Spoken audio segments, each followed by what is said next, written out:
people, maybe with some questions that are individual, who knows. So let's put Rule 23 aside, because I got to tell you, that does not fill me with great confidence.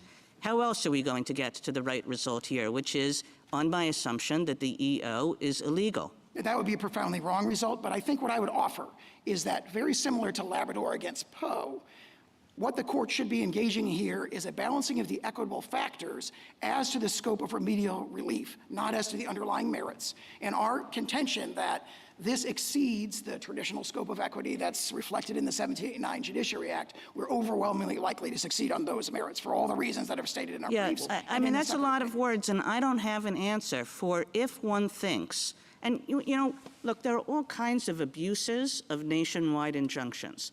But I think that the question that this case presents is that if one thinks that it's quite clear that the EO is illegal, how does one get to that result, in what time frame, on your set of rules, without the possibility of a nationwide injunction? On this case and on many similar cases, the appropriate way to do it is for there to be multiple lower courts considering it, the appropriate percolation that goes to the lower courts, and then ultimately this court decides the merits in a nationwide binding precedent. You have a complete inversion of that through the nationwide injunctions where the district So, General courts Sauer, are you really going to answer Justice Kagan by saying there's no way to do this expeditiously? Well, I'll refer to my former answers. Rule 23 provides the tools to do so, multiple injunctions. But you resisted Justice Kagan when she said, could the individual plaintiffs form a class? That has never been briefed in the court below. I do not concede that we wouldn't oppose class certification in this particular case. There may be arguments that this case is or isn't for class certification. And if there were a class appropriate for class certification, you concede that that could resolve the question quickly? Yes, absolutely. You concede it could resolve the question quickly through precedent?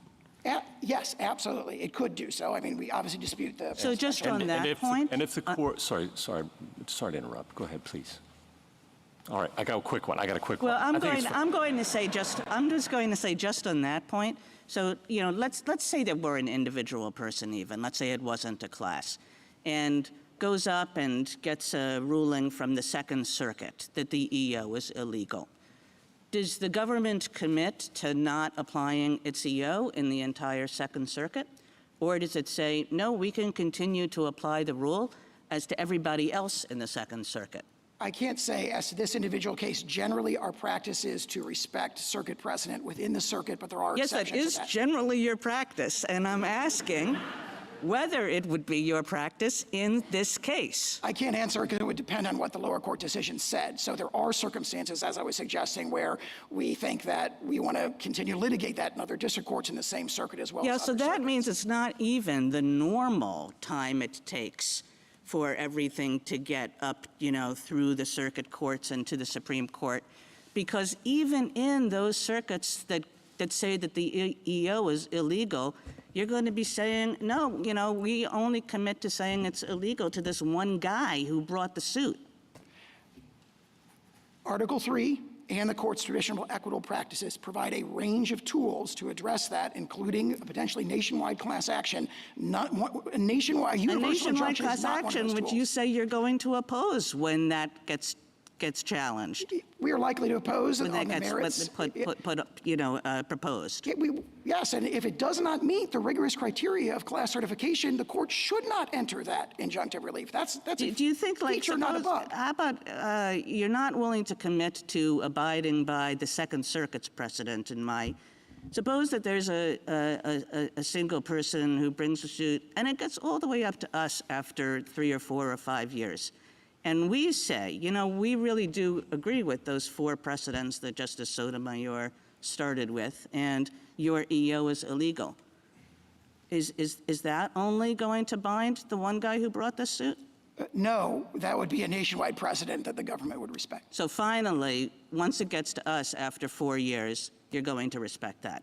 Yes, and in addition, we may well respect circuit-wide precedent. The Second Circuit, it just is... And for 4 years, there are going to be like an untold number of people who, according to all the law that this court has ever made, ought to be citizens who are not being treated as such. And in the meantime, any of those plaintiffs could have come forward and sought, you know, preliminary injunctive relief, and they could do so on a class-wide basis. There are tools to address this, but the universal injunction, which is issued here 3 days after the executive order was issued, is not one of those tools.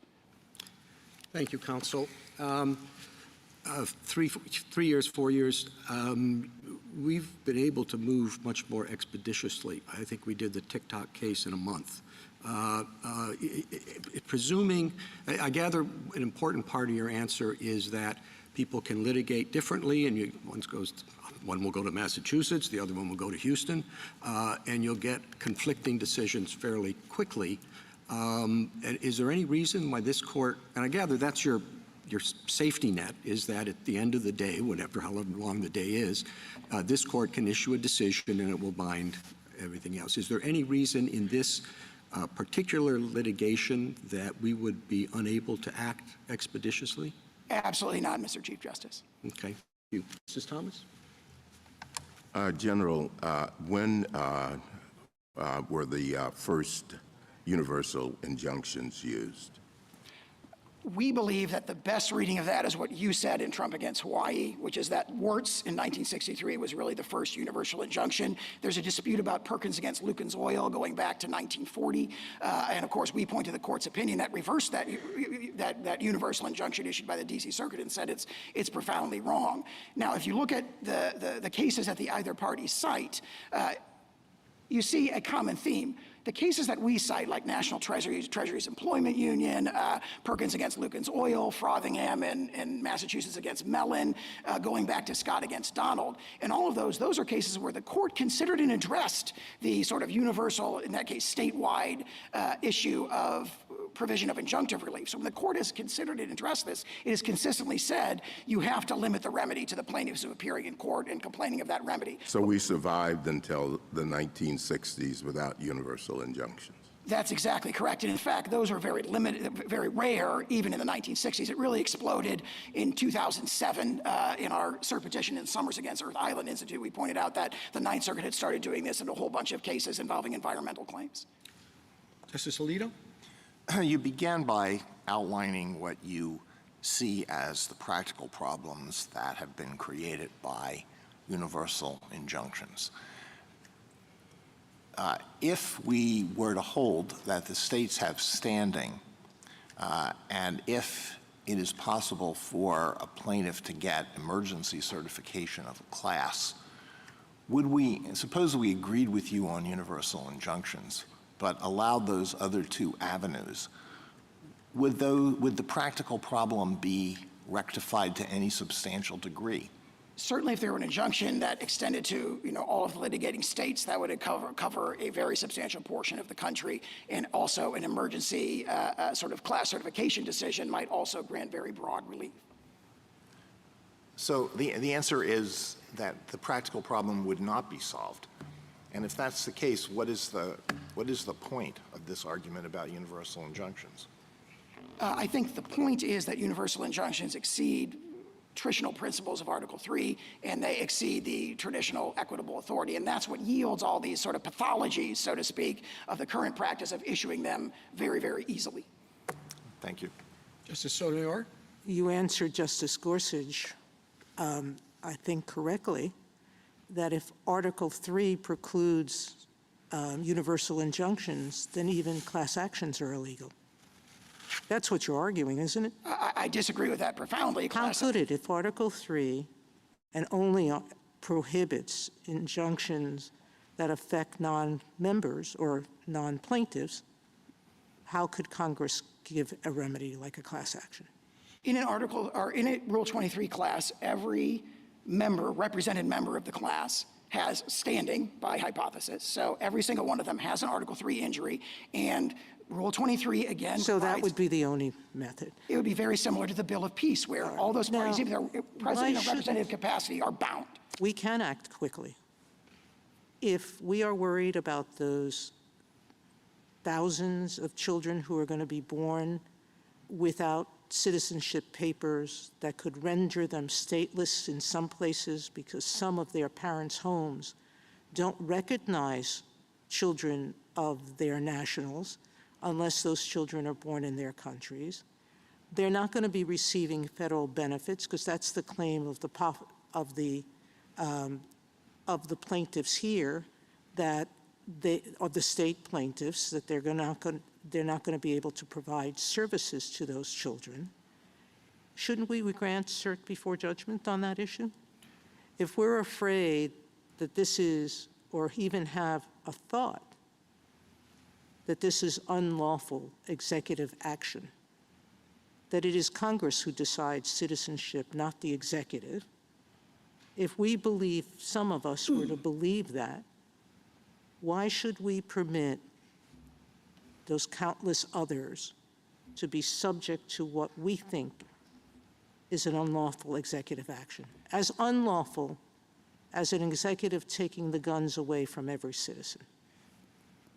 Cert before judgment would be another tool, but through which this court could ask Is expeditiously. this the kind of case where the equities would call for that?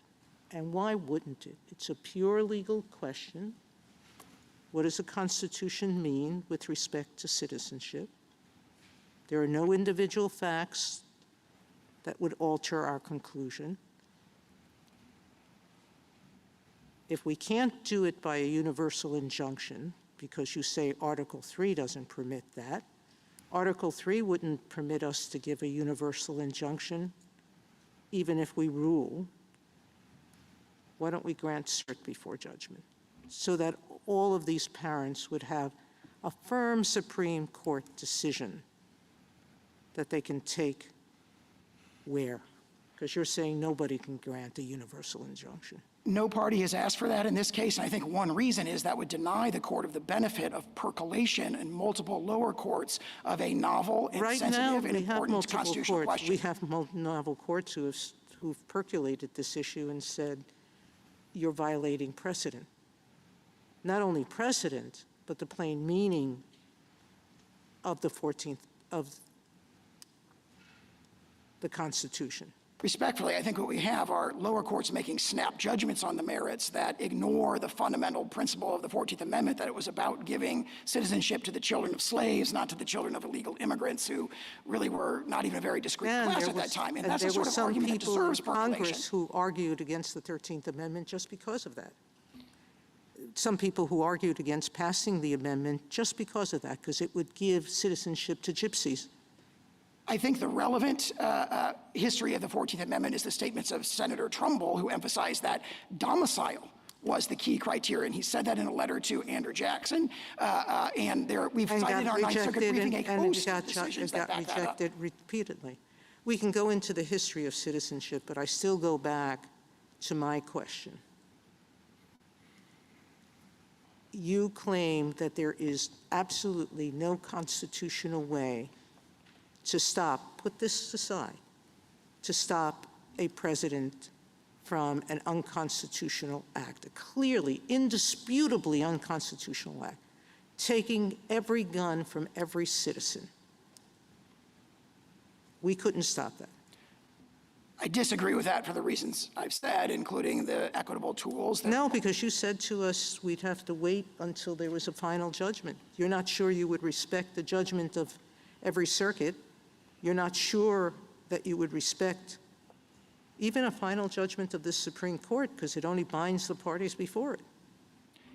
And if there's no class action, that only binds the parties before the court. I don't think there's a, so to speak, really, really unconstitutional exception to the strictures of Article 3 or the scope of equitable authority, and the court should not recognize one, because what we see, not just in this case, but in the 39 others, is that the district courts who are issuing these injunctions all passionately disagree with the thing that's being challenged in that. So that principle that, well, this we think is really unconstitutional, therefore we should ignore the general principles of Article 3 is not a principle the court ought to adopt. Justice Kagan? So, General, on this question of expedition, I mean, it sort of depends on the government's own actions in a case like this one, where one can expect that there is not going to be a great deal of disagreement among the lower courts. I mean, let's assume that you lose in the lower courts pretty uniformly, as you have been losing on this issue, and that you never take this question to us. I mean, I noticed that you didn't take the substantive question to us. You only took the nationwide injunction question to us. I mean, why would you take the substantive question to us?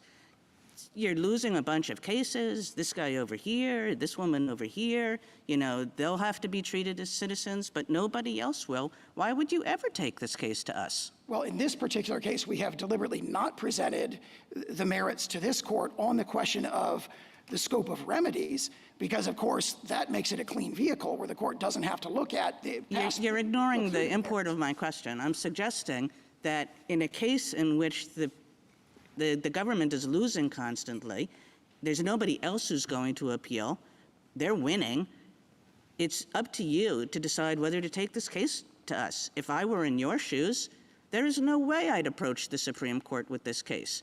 So you just keep on losing in the lower courts, and what's supposed to happen to prevent that? Again, I respectfully disagree with that forecast of the merits, but in response to the question, what I would say is we have an adversarial system, and if the government is not, for example, not respecting circuit precedent on the court's hypothetical in the Second Circuit, someone injured in the Second Circuit could take the case up, and they could say, look, the government is violating circuit precedent on the hypothetical multiple circuits. That's the case we're going to take? Somebody who says, you know, after we've said that this all has to be done one by one by one, then we're going to take a case from somebody who objects to proceeding one by one by one? I'm not sure I understand the question. I understood the hypothetical. If you win this challenge and say there is no nationwide injunction and it all has to be through individual cases, then I can't see how an individual who is not, you know, being treated equivalently to the individual who brought the case would have any ability to bring the substantive question to us. They would bring a lawsuit in the federal district courts against the government for an injunction protecting them. And if the government wasn't respecting, you know, on the hypothetical circuit and precedent, then they win. And again, I mean, you need somebody to lose, but nobody's going to lose in this case. It's just you're going to have like individual by individual by individual, and all of those individuals are going to win. And the ones who can't afford to go to court, they're the ones who are going to lose. the tools that are provided to address hypotheticals like this, again, This is not a hypothetical. This is happening out there, right? Every court has ruled against you. we've only had snap judgments on the merits. You know, obviously, we're fully briefing the merits in the courts of appeals, and our arguments are compelling. More fundamentally, in response to the question, I'm suggesting to you, like the real brunt of my question is, in a case like this, the government has no incentive to bring this case to the Supreme Court because it's not really losing anything. It's losing a lot of individual cases which still allow it to enforce its EO against the vast majority of people to whom it applies. and again, Rule 23 provides an avenue to address those very concerns. Thank you. Justice Gorsuch? Well, Justice Kagan asked my questions better than I could have. How do you suggest we reach this case on the merits expeditiously? There is a number of tools the court could do that. We think this case is one that cries out for percolation, that the court should allow the lower courts to address the merits issue multiple times. It's currently on briefing in 3 different cases in the First, Fourth, and Ninth Circuits, and we think that that's the appropriate way to do it. If the court disagreed, obviously, When you court lose judgment one is of an option. those, do you intend to seek cert? If we lose, yes, absolutely. Justice Kavanaugh? So the technical problem here seems to be class-wide relief without the district courts going through the steps to assess whether a class should be certified, correct? Correct. Okay. And if you win here on this procedural point, it seems very likely that the day after, there are going to be suits filed all over the place seeking class-wide treatment, maybe statewide classes, circuit-wide classes, maybe nationwide classes. I'm sure they're being prepared now, right? And on what basis would you oppose a statewide class? I could imagine certain bases, and again, we haven't briefed this in the lower courts yet. You've been promising everyone here that Rule 23 is the cure-all. And I want to explore on what basis you would oppose a statewide class. Just take that one for now. For example, and again, this is very hypothetical because I'm not predicting that we will or will not oppose that. We haven't taken a position on that yet. If you were to oppose it, on what basis would you plausibly oppose it. There may be problems of commonality and typicality, for example. For example, there's two different sets of groups that are affected by the executive order. There are those where the mothers are temporarily present and those where the mother are illegally present. And in both cases, the father is neither a citizen nor a lawful permanent resident. So there might be issues of typicality. Adequacy of representation might very well be an issue. So there would have to be that rigorous application of those criteria. Now, the argument may be this is a case that is a natural candidate for a Rule 23b2 certification. That may well be true. The government hasn't taken a position on that. Our position is not that class certification will necessarily be granted. Our position is that Rule 23 is how these sorts of claims should be channeled. And you think, I think you just said, it's very possible that class certification may be granted. It is possible. We don't know yet because there was a class certification motion filed at the very beginning in the Western District of Washington, and it was just never briefed because obviously the pathology here is that the nationwide injunctions just go blowing past the class certification procedures.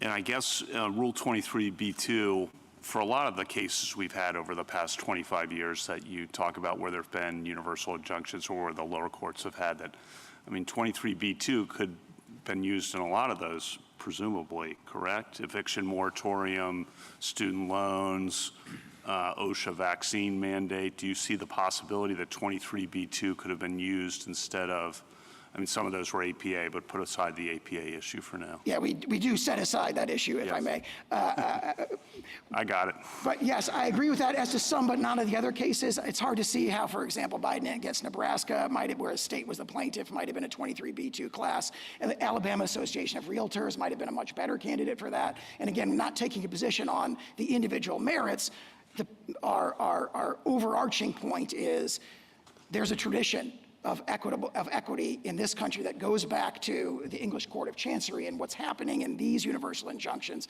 again, 40 times in this administration, at least 22 times in the last administration, 64 times in the administration before that, is just disregarding those appropriate procedures to seek this kind of global relief. I want to ask one thing about something in your brief. You said, quote, and of course, this court's decisions constitute controlling precedent throughout the nation. If this court were to hold a challenge statute or policy unconstitutional, the government could not successfully enforce it against anyone, party or not, in light of stare decisis, end quote. You agree with that? Yes, we do. Okay. If you prevail here, the original executive order had a 30-day period before it took effect. If you prevail here, should there be any pause so that things can happen that need to happen for 30 days or some period of time, or should we not even worry about that? Yes, we can see that the 30-day ramp-up period that the executive order itself calls for never started because the universal TROs were entered almost immediately, and we don't dispute that there should be a 30-day ramp-up period. For another reason as well, which is that we've been enjoined from even doing guidance, even formulating a policy, and that itself is another problem with these injunctions. On the day after it goes into effect, this is just a very practical question how this is going to work. What do hospitals do with a newborn? What do states do with a newborn? I don't think they do anything different. What the executive order says in Section 2 is that federal officials do not accept documents that have the wrong designation of citizenship from people who are subject to the executive order. How are they going to know that? The states can continue to, the federal officials will have to figure that out, essentially. How? So you could imagine a number of ways that the federal officials could. Such as? Such as they could require a showing of, documentation showing legal presence in the country. For a temporary visitor, for example, they could see whether they're on a B1 visa, which would exclude kind of the birthright citizenship in that context. For all the newborns? Is that how that's going to work? Again, we don't know because the agencies were never given the opportunity to formulate the guidance. They would had 30 They're only days. going to have 30 days to do this. You think they can get it together in time? They're under, that's what the executive order instructs them to do, and hopefully they will do so. Again, it's a speculative and hypothetical scenario because they were enjoined from even starting that process. And then last question. You mentioned before this has come up in the last 4 or 5 administrations primarily. I guess I've thought about that a lot too. Why? It seems why might be it's harder to get legislation through Congress, particularly with the filibuster rule. Presidents want to get things done with good intentions.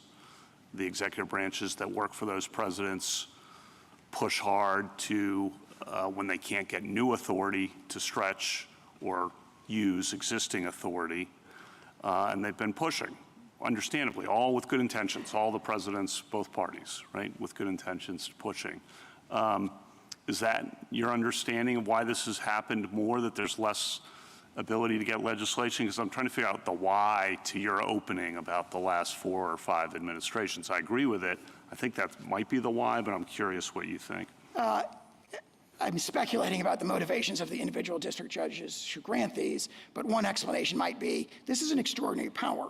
It's a very strong power for the reasons the questions have reflected. Well, for a district let me judge just pause you right there. The underlying point is that these district judges are not just doing universal injunctions. They're finding these actions illegal because they're exceeding existing authority, and oftentimes we are too, when it gets to us, finding the actions of presidents of both parties unlawful because they exceed existing authority. So is that coming up more often because of, why is that coming up more often? You know, it's hard to do an historical analysis, but I would draw an analogy to the New Deal. And Professor Bray makes this point in his article that actually there were very, very passionate challenges to sort of nationwide policies during the Roosevelt administration, and they were not addressed by issuing universal injunctions. He cites an example where in one case, a policy had been held illegal, and there were like 1,600 injunctions against that policy, all protecting the individual plaintiffs. So if you look at the history, it's not clear that what we have of disagreement, but difficulty, gridlock, getting things through Congress and so forth,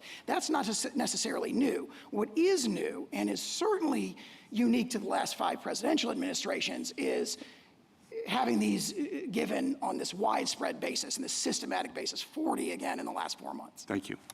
Justice Barrett? General Sauer, I want to ask you about a potential tension. Well, no, not potential tension, an actual tension that I see in answers that you gave to Justice Kavanaugh and Justice Kagan. You resisted Justice Kagan when she asked you whether the government would obey within the Second Circuit a precedent. I'm distinguishing between opinions and judgments here. Did I understand you correctly to tell Justice Kagan that the government wanted to reserve its right to maybe not follow a Second Circuit precedent, say, in New York, because you might disagree with the opinion?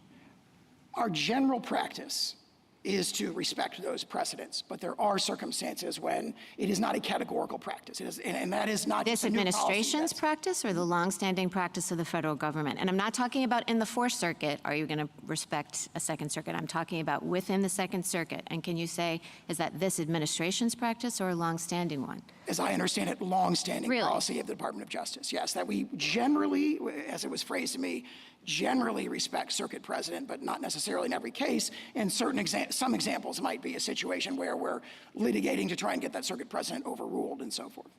Well, okay, so I'm not talking about a situation in which, the Second Circuit has a case from 1955 and you think it's time for it to be challenged. That's not what I'm talking about. I'm talking about in this kind of situation. I'm talking about this week, the Second Circuit holds that the executive order is unconstitutional, and then what do you do the next day or the next week? Generally, we follow those. So you're still saying generally? Yes. And you still think that it's generally the policy, longstanding policy of the federal government to take that approach? That is my understanding. Okay, so, but it sounds to me like you accept a Cooper versus Aaron kind of situation for the Supreme Court, but not for, say, the Second Circuit.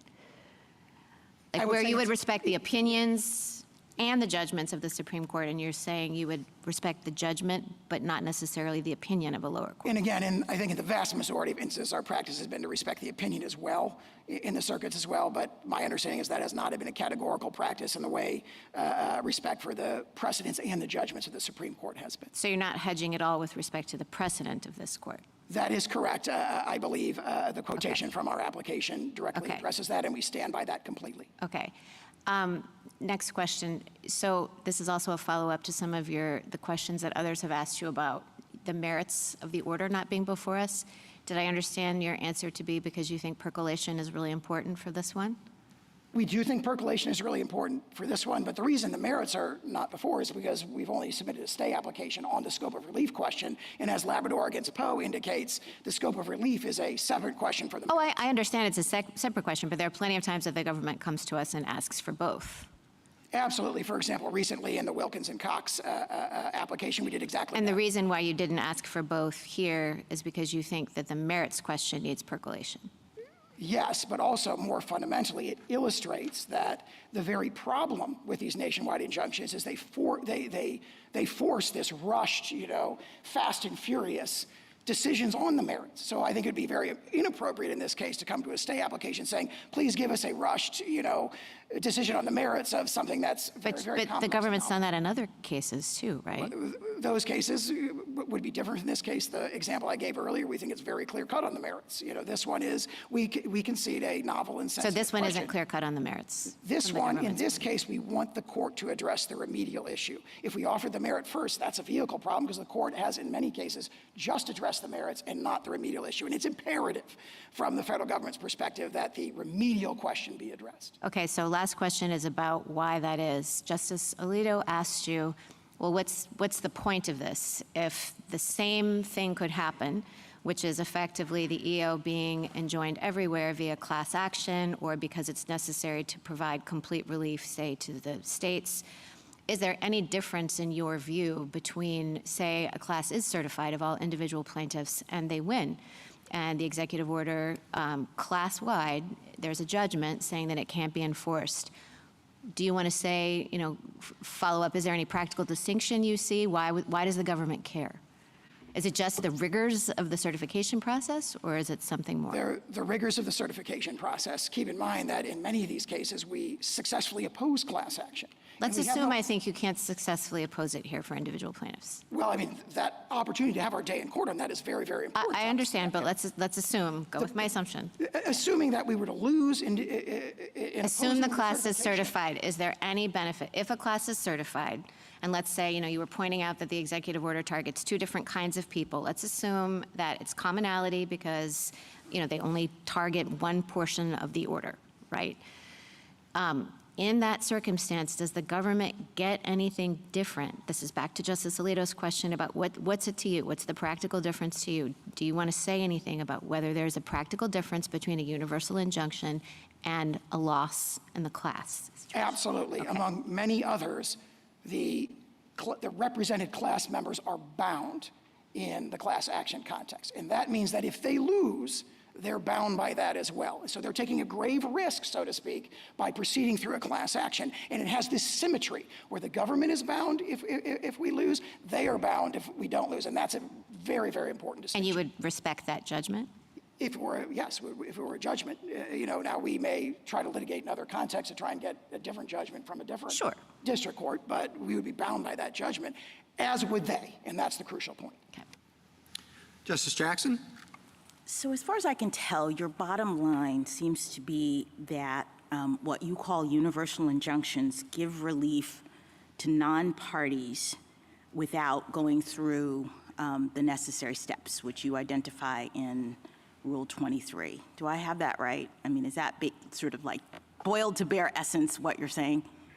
I would say there's a lot more to it, but that's one very important point. That's a key point that I want to focus in on for a moment. I guess I don't understand why you are saying that these kinds of injunctions are giving relief to non-parties. First of all, I think they can be also easily characterized as focusing only on the defendant pursuant to the court's jurisdiction, personal jurisdiction over this person relative to the subject matter jurisdiction that the court has, and the relief is telling the defendant, stop doing this thing that the court has found to be unlawful. So rather than characterizing it as a quote-unquote universal injunction, I think one could easily see that this is just about the extent to which the court can constrain a defendant over whom it has personal jurisdiction. Can it do so completely or just partially with respect to, just say stop with respect to this plaintiff? Am I I don't understand where this idea of universal injunctions comes from in this context. I think the relevant distinction is an order. That order is, in this case, the government defendant to cease allegedly unlawful activity as to the parties who have come into court and sued, and one that says to the government defendant, cease the allegedly lawful activity against everyone in the entire world. No, just cease it. Just stop. This thing, this executive order, I mean, we do this in the APA context all the time, right? The statute says you hold that you set aside the conduct, right? That it's unlawful. And we don't really parse it out and say, okay, but it's unlawful only as it applies to the plaintiff or not. So it's a very common concept for the court to enjoin a defendant from doing particular unlawful behavior. And what you're now asking us to do is to require that the court have an additional limitation in its order that says you only have to stop doing this with respect to the plaintiff. And that's the part that I don't understand. I guess, from what I can read from your papers and what you've said here, that limitation, you say, comes from this principle that if you don't do that, you would be somehow giving relief to non-parties. But I wonder if that's right. I mean, it seems to me that the relief is the judgment that you provide to the plaintiff that says, stop doing this conduct. And you give it only to the plaintiff. That's where the limitation comes. The plaintiff is the only person who can go to court after you violate this order and enforce it. Other people are incidental beneficiaries of a court ordering you to follow the law. I mean, that's like everyone in the world. When the court says, follow the law, anybody who would have been hurt by your not following the law benefits. Okay, I don't understand why that would limit the court in its ability to tell you, don't do this unlawful conduct. Two responses to that. Yes. There's a lot there. Two responses to that. One is that principle that your question referred to is the holding of the court in Worth against Selden, and it's reaffirmed in Gill against Whitford, in Lewis against Casey, and similar cases, that the authority of the federal court, whether it's viewed as arising under Article III or under its traditional scope of equitable authority, is to remediate the injuries to the complaining party. And then to address your question about— Can I just stop you there? I'm, as the court, remediating the injury by telling the defendant to stop doing this behavior. The plaintiff has brought a claim that this executive order is unlawful. I look at it, I litigate it, and I say, you're right. Stop doing it. You cannot enforce this order. So I don't understand why that's like outside the scope of Worth versus Selden. If the court in that case is imposing what we've called an indivisible remedy, for example, vacator under the APA, there's a debate about what set aside means. Assuming it means to vacate, then the remedy that Congress has provided as a condition of its delegation to the agency is if one part of the, if the regulation is unlawful, then the remedy granted, which directly remediates the plaintiff's injury on that hypothetical, is an indivisible remedy that benefits others. Here in this case, and in all the other 40 cases, we see something totally different. Yeah, I understand. It is not necessary to remediate the injuries of the plaintiff before them. That is the— I understand. Let me just turn your attention to one other thing, because the real concern, I think, is that your argument seems to turn our justice system, in my view at least, into a catch-me-if-you-can kind of regime from the standpoint of the executive, where everybody has to have a lawyer and file a lawsuit in order for the government to stop violating people's rights. Justice Kagan says, let's assume, for the purpose of this, that you're wrong about the merits, that the government is not allowed to do this under the Constitution, and yet it seems to me that your argument says we get to keep on doing it until everyone who is potentially harmed by it figures out how to file a lawsuit, hire a lawyer, et cetera. And I don't understand how that is remotely consistent with the rule of law. A system, and I appreciate that you go back to English common law and the Chancery Court, but they had a different system.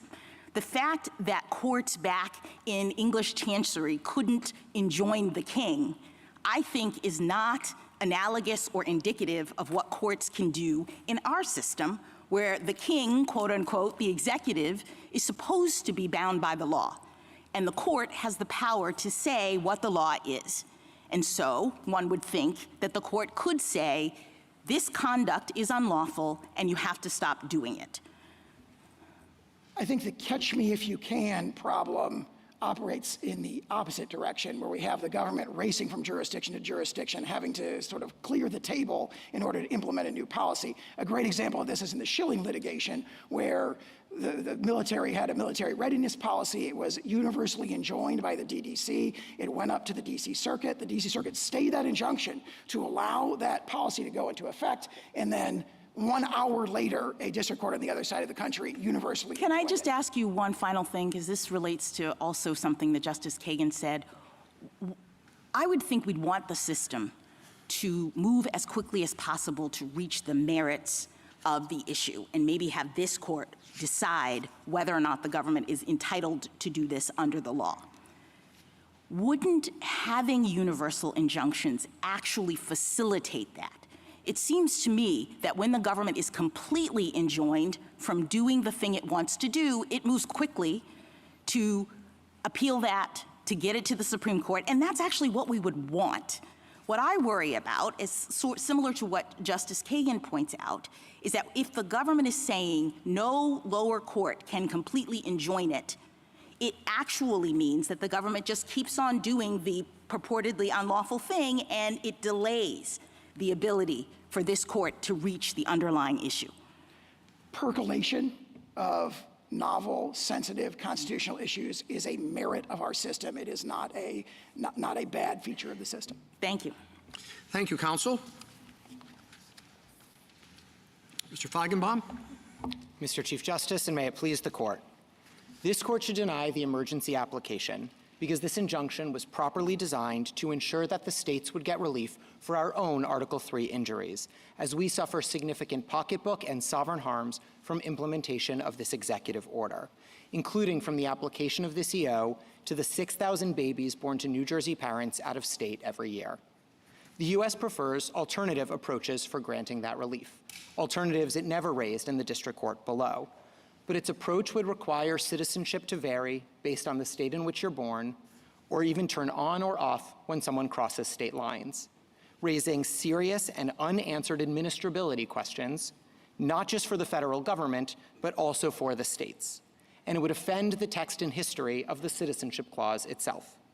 Since the 14th Amendment, our country has never allowed American citizenship to vary based on the state in which someone resides, because the post-Civil War nation wrote into our Constitution that citizens of the United States and of the states would be one and the same without variation across state lines. The U.S. has claimed that Article III establishes a bright-line rule barring such injunctions no matter the circumstance, even where the states do need it to meet their own harms, finds no support in this court's cases or in the history of equity. Its argument that a single district court cannot decide birthright citizenship or that we need more percolation on that question for the nation overlooks that this court already settled this exact constitutional question 127 years ago, and that this EO is contrary to over a century of executive practice. Finally, the U.S.'s objection that nationwide PIs have simply become too common in the last few months, a complaint about other injunctions sought by other parties, cannot undermine the extraordinary bases for this one. The states, who regularly come before this court as plaintiff and defendant alike, agree that nationwide relief can be reserved for narrow circumstances, but it was needed here. I welcome this court's questions. Putting the merits aside, what do you think is the origin of, or at least the pedigree of universal injunctions, particularly the Bill of Peace, if you would discuss that? Absolutely, Your Honor. So there's two categories of these broad injunctions. So first, although we use the term nationwide injunction, if the nationwide injunction is actually about meeting our harm and the alternatives are not legally or practically workable, then it isn't even a universal injunction, as I know this court's separate writings has used the term, because it's about meeting our own Article III injury, which is our basic submission about this case. But we do agree that there's some space for universal relief. We trace it back through the history from the Bill of Peace, through Equity Rule 48, which specifically clarified that in the American equitable tradition, it was not always the case that universal relief would bind the non-parties, even as it might benefit the non-parties, continuing on to the tax collection injunctions in the 19th century, and then continuing on as recently as this court's order in AARP. So I do think they've always been in narrow circumstances. They've never been the reflexive or norm of how relief should be granted in this country, but they have been available. I don't think I need that for my case, but I do think they're available in narrow circumstances. You say they should be available only in narrow circumstances. Why is that? Yeah, so I could offer the three that I think make the most sense, but we're mindful of some of the concerns that the United States raises. We are states who've benefited from federal policies. We are states who have our own statutes and policies. So sometimes we are on the other side of the V in cases involving universal relief. So we are sympathetic to some of the concerns the United States has about percolation, about running the table in particular cases. We just don't think that that supports a bright line rule that says they're never available. And we've identified, I think, at least three circumstances where they would make sense to be available. The first would be in cases where the alternative ways of remedying the harm for the parties are not practically or legally workable. That's this case, and I'll return to that in a second.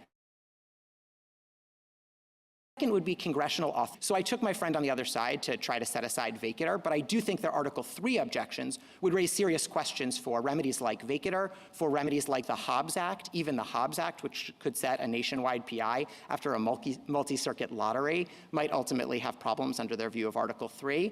And then the third thing I would say is there may be cases in which the alternative forms of getting non-party relief are not legally or practically available. So that might be a case like AARP, or even a case like this one, where district courts could consider the availability of the class action device, but if it couldn't move fast enough, because Rule 23 doesn't include TROs and PIs, if it couldn't move fast enough in those contexts, courts might need to step in anyway. But I think we fit in the first bucket in this particular case, because the alternative ways of remedying our particular significant pocketbook harms to the tunes of millions of dollars can't be remedied, as the district court found below, without granting us this kind of relief. Well, I mean, you could benefit through percolation and a decision from this court with reasonable expedition. So I have no objections to reasonable expedition. We would have no objection to this court even setting supplemental briefing on the merits and hearing the merits directly. I'm happy to talk about the ways in which I think the merits do bear on this emergency application. But more fundamentally to your question, Mr. Chief Justice, I would just note that I don't think the alternatives actually fully remedy our injuries in a couple of different respects. So I heard my friend on the other side to specifically say today that maybe there can be an instruction to the federal government that at least when you're dealing with the plaintiff states, you treat these individuals kind of as though they're citizens, even if they're not really citizens. And that doesn't work, not just for the federal government. I agree, Justice Gorsuch, it may well be that the federal government can decide when to take its own medicine, but I'm talking about administrability burdens on the states, and I'm talking about administrability burdens on third parties as well. Can I ask you a question about that, counsel? Your three buckets are very thoughtful. The first one seems to me kind of consistent with traditional equity, which is if it's required, if you've got to remedy the plaintiff's harm. That's your point there, and you're saying we fall in that bucket. I get that argument. The second bucket is possibly Article 3, okay, that Congress could authorize, and maybe has authorized circumstances. But that doesn't answer the equity point. So we come to bucket 3. And I'm struggling to understand what the rule is there. You seem to suggest, well, if it's really important and if you have to act expeditiously, then go ahead. But I think every district court who enters one of these thinks that's what they're doing.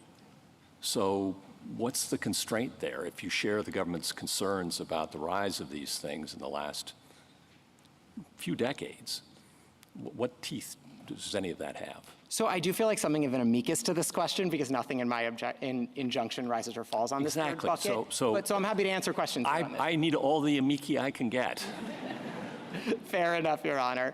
So I would say two things about that. The first is it does require reading the history in a way more like I do, which does not create a single bright line rule that this is never available. Obviously, if someone reads the history as saying it's impossible. I'm spotting you that for the purposes of my question. Great.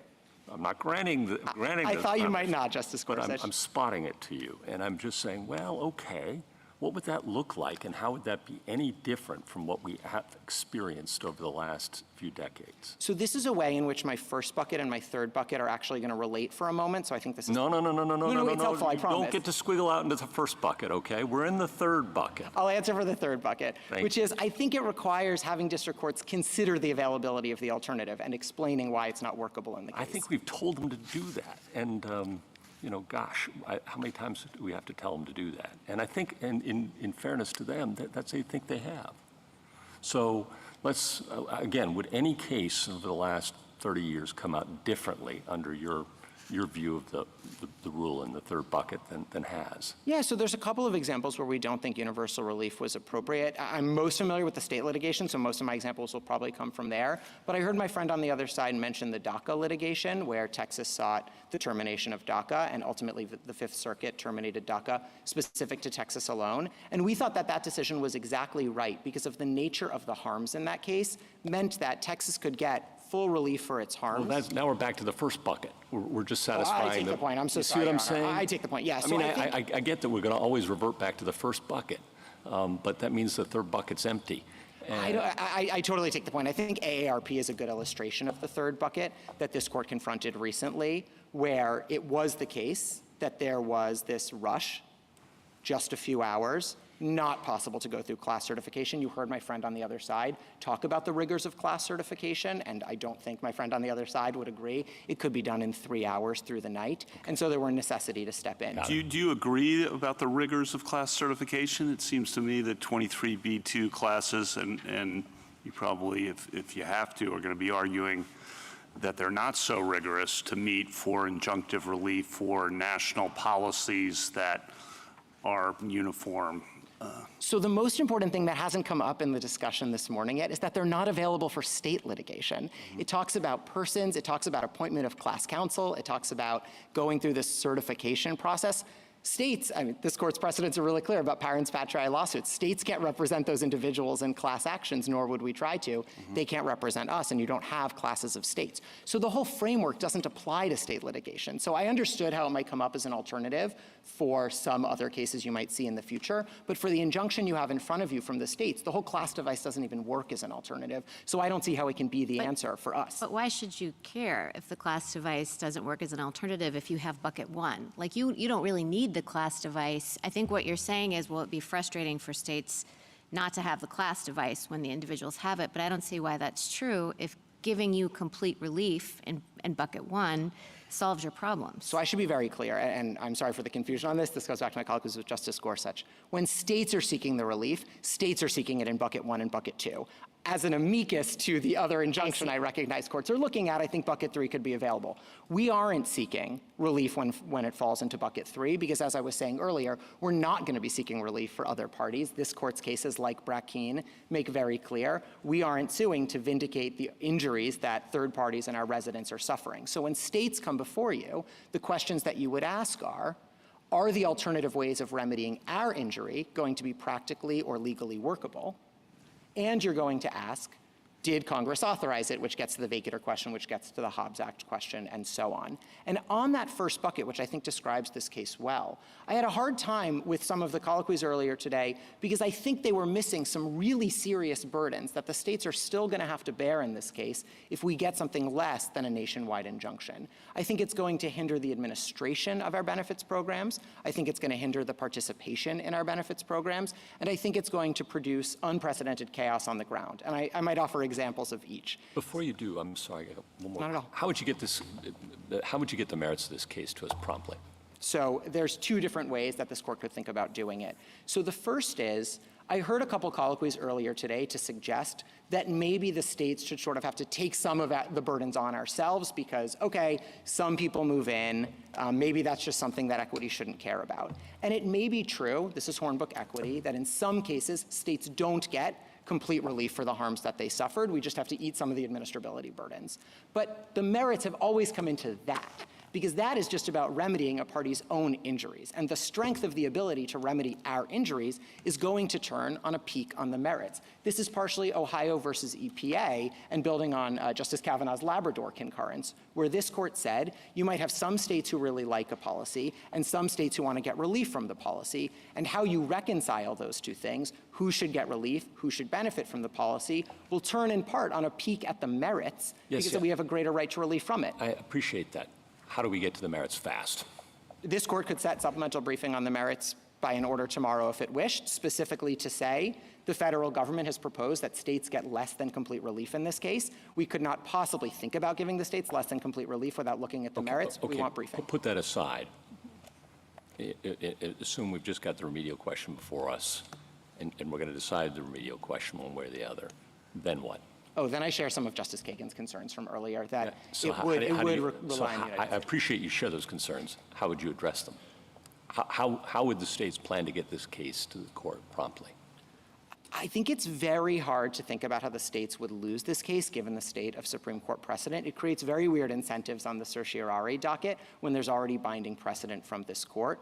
We do suffer harms from the application of this executive order beyond our borders that we need relief from. If we don't get a full remedy from that, I suppose we could ultimately seek cert before judgment on the basis that we still have Article III injuries that we're suffering, but we'd be asking this court to grant review from a circuit precedent we won on the basis that we have continued injuries. It's not impossible. This court knows best when it grants cert and when it doesn't. I would think it's not the cleanest way to tee up a case historically, and so it would raise some real concerns to the colloquies earlier today about how this case would ultimately come before this court. Are you telling us that we really can't decide the question that we asked to have briefing and argument on without taking a peek at the merits?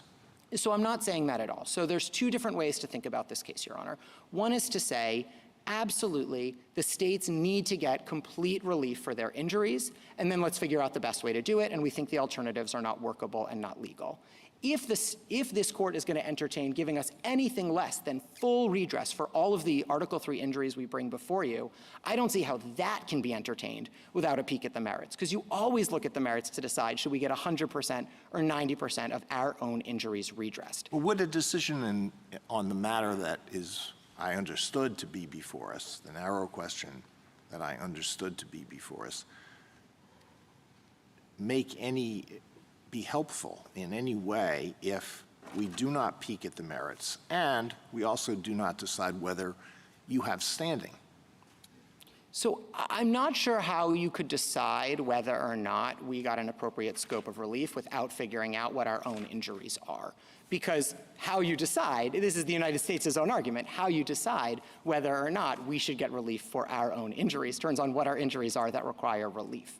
And so I do think we have pretty significant pocketbook injuries, like in Nebraska, to the tunes of millions of dollars. And whether we get those remedies or don't get those remedied is going to turn on the merits, is going to turn on the nature of the harms, and then ultimately the workability of the alternatives.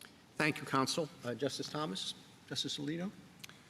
Well, General Sauer began by outlining problems that he sees being created by universal injunctions. And he said that the issue was a non-ideological issue and a nonpartisan issue. Do you agree with that?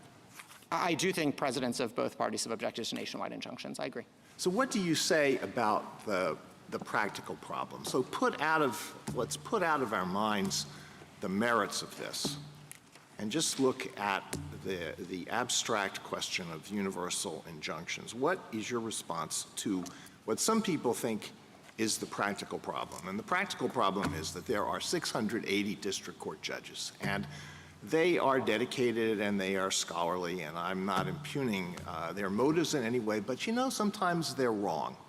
And all Article III judges are vulnerable to an occupational disease, which is the disease of thinking that I am right and I can do whatever I want. Now, on a multi-member appellate court, that is restrained by one's colleagues. But the trial judge sitting in the trial judge's courtroom is the monarch of that realm, and there are situations in which trial judges, the president does something. It could be President Trump, it could be President Biden, it could be President Obama.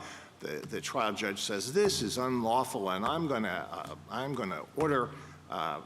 to enjoin it, and I'm convinced I'm right, so I'm not going to stay the injunction. And then an application is made to the Court of Appeals to stay the injunction. The Court of Appeals gives it the back of the hand, and then the case comes immediately to us in the context of an emergency application.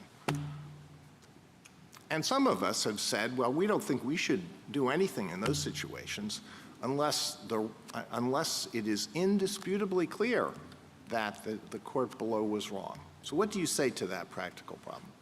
So we're mindful of the practical problems. I will say the states have had a through line as well across administrations. We have never believed, even as nationwide injunctions restrained policies that we favored, that they were categorically off the table. We've always taken the position that they are sometimes available in narrow circumstances, whether we like the policy or don't like the policy. And so you might have some cases where the nature of the harm, this is the DACA example from my friend on the other side, where the nature of the harm which was Texas saying it had to give benefits to residents in the state, is actually entirely remedied by a nationwide, state-only injunction that applies just to Texas, because that might incentivize individuals to leave Texas, and then Texas doesn't have to give them benefits anymore. So you might have a case like that.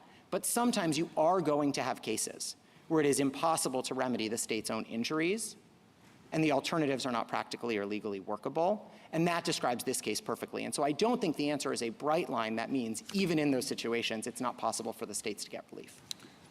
In deciding the question that is before us here, do you think we should, never mind, I withdraw that. I have no further questions. Justice Sotomayor? Let's start with an answer you've been trying to give and haven't completed, which are the general suggested there were two ways that your injuries could be remedied. He claimed they were both presented to the court below. I didn't see that, but that's a matter that we could check on. Do you agree with me that they were not presented to the courts below? I do agree with you. So I want to be very clear, because I think there's some confusion across the briefing here. Right.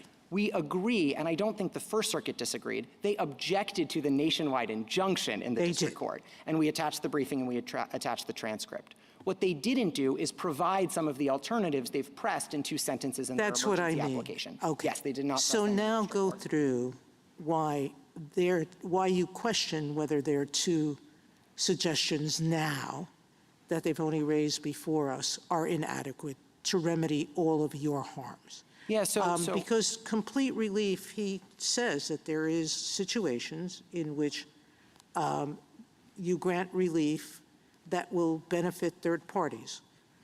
Why is your relief necessary to give you complete relief, even though it benefits these parents in other jurisdictions? So I don't think there's any serious dispute that if you limit the relief to babies born in New Jersey, we won't get complete relief, because 42 U.S.C. 1396A, the Medicaid statute, requires us, the states, to do the citizenship verification. So it's not true that they can simply handle it all for themselves. Federal law requires us to undertake those responsibilities. And we have, in New Jersey, 6,000 babies born out of state every year.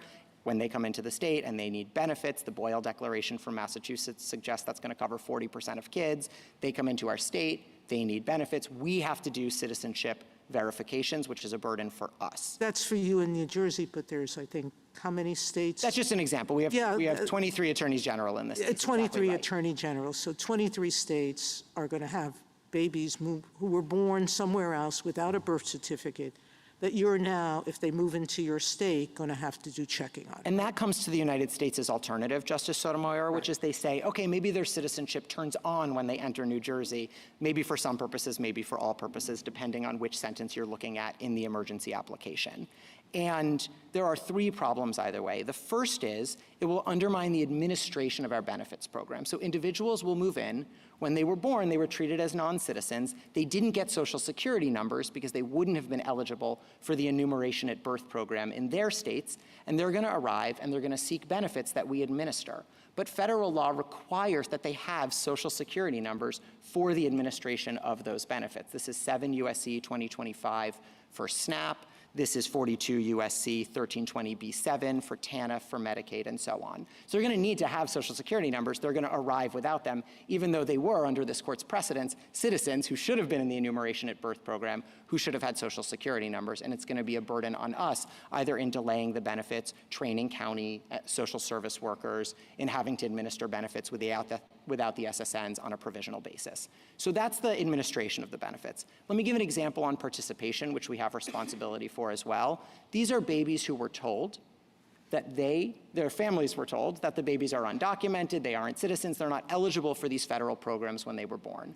They come into our states, they think they're now ineligible. They don't realize their child is a citizen entitled to these federal benefits. And so what will happen is we bear the responsibility, putting in our own state Medicaid plans, of getting them enrolled. And that's 42 USC 1367 BB. So we're responsible for putting in our plan how we're going to enroll them. We have to incur substantially more costs to get them enrolled in our programs because they think they're undocumented, they think they're ineligible because of where they were born, even though their citizenship has now turned on when they cross state lines. And then the last point is, we've never in this country's history since the Civil War had your citizenship turn on when you cross state lines, so we don't have answers to these workability questions, not just because it wasn't presented in the district court, not just because it's 2 sentences in an emergency application, but because for over a century, executive practice has been uniformly to the contrary, building on this court's decision in Wong Kim Ark. So we genuinely don't know how this could possibly work on the ground. And although my friend on the other side has complained that they weren't able to give guidance, the states didn't object to guidance. The states have no quarrel with internal steps. And if they want to put out guidance that says, if Wong Kim Ark gets overruled, this is what we would do, that's fine. What they can't do is require us to take any steps or issue guidance that requires everyone to start planning for something that is so patently against this court's own settled precedent.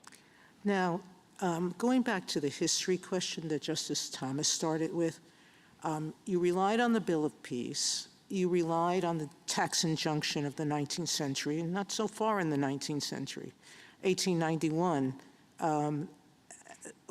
just about the time that the 14th Amendment was adopted, okay? At any rate, there are other cases, one of our amici points out to them, the Pierce versus Society of Sisters case, the West Virginia State Board of Education case, those were earlier than the 1960s. In the Pierce versus Society of Sisters, the court affirmed a universal injunction that wasn't even sought by the parents, correct? That's right. And there, what we said was their states were imposing criminal penalties on parents who sent their children to private school.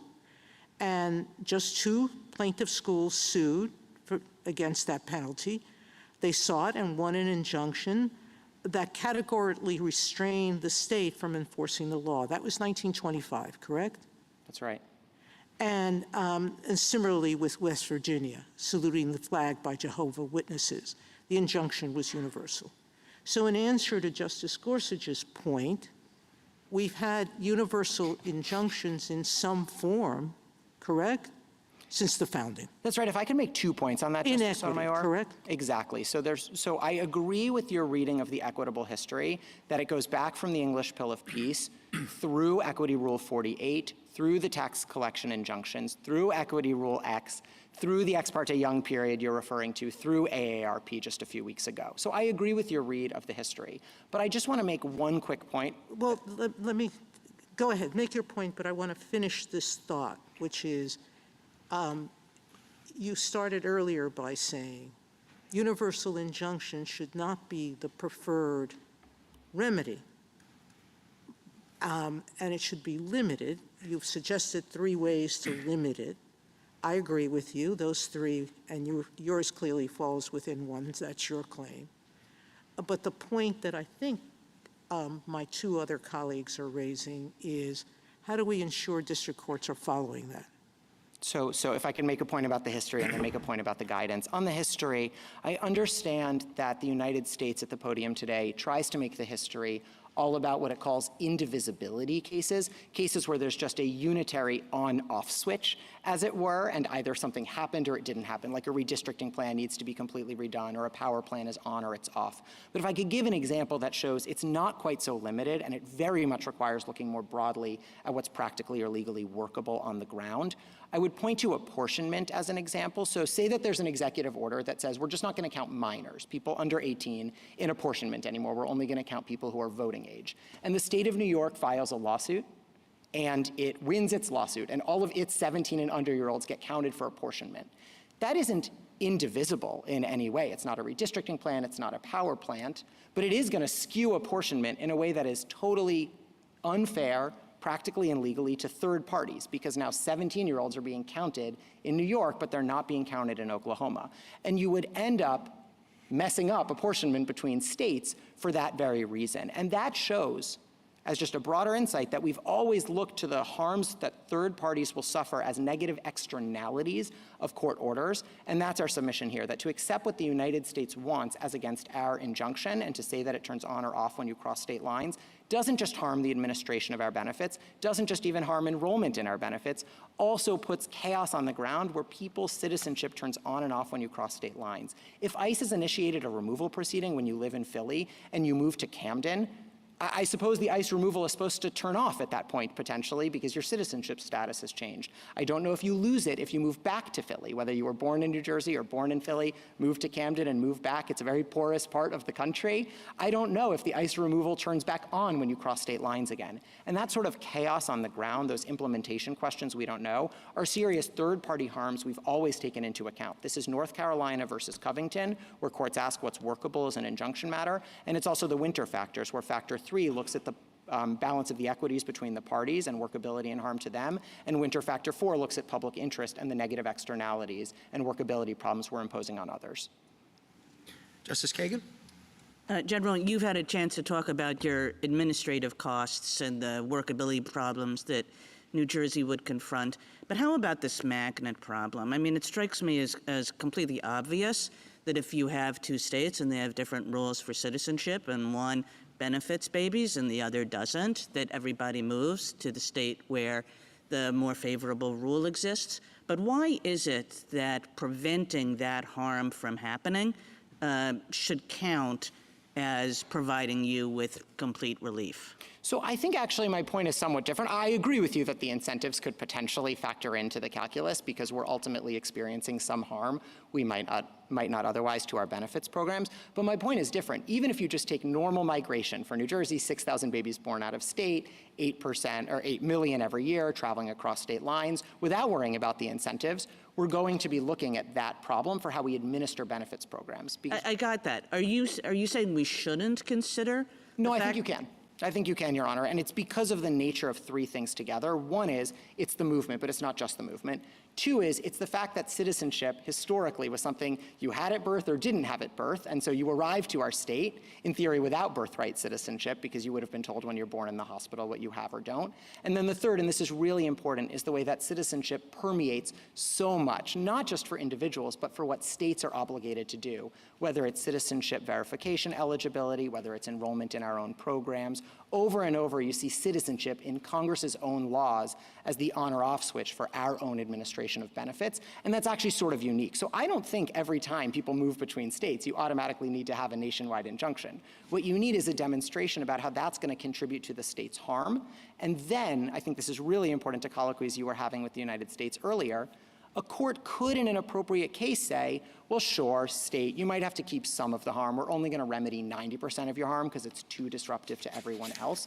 But I don't think you can do that in a case without looking at the merits, because whether we should get to 100% of our injuries taken care of or 90% of our injuries taken care of will always involve the strength of our merit showing, and I don't see how you could have a stronger merit showing than we have here. 127 years of Supreme Court precedent, over a century of executive practice, and congressional statutes that codified both into law in 1940 and 1952. And given that strength of the merits and the settled precedent, combined with our nature of harm, I don't think this is a close case for why we need national relief to remedy our injuries. Thank you.